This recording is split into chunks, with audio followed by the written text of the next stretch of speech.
सबको एक बार फिर अल्लाह ताला की तरफ से दी हुई बुनियानुल मरसूस में दी हुई कामयाबी पर, फतह पर आपको बहुत बहुत मुबारक हो।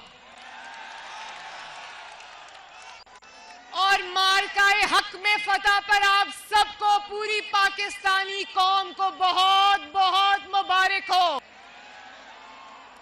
मेरे भाइयों और बहनों, आज हम उस दहलीज पर खड़े हैं जहां से पाकिस्तान की सरहद शुरू होती है।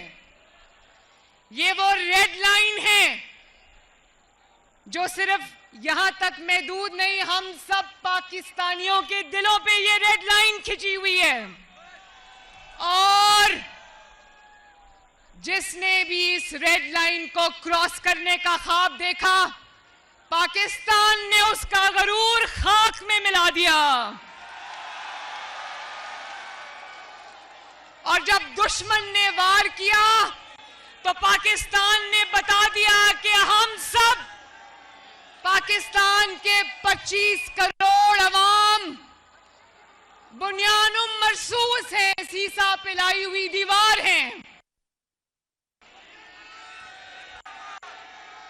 मेरे भाइयों और बहनों, आज हम सब की तरफ से स्टैंडिंग ओवेशन है।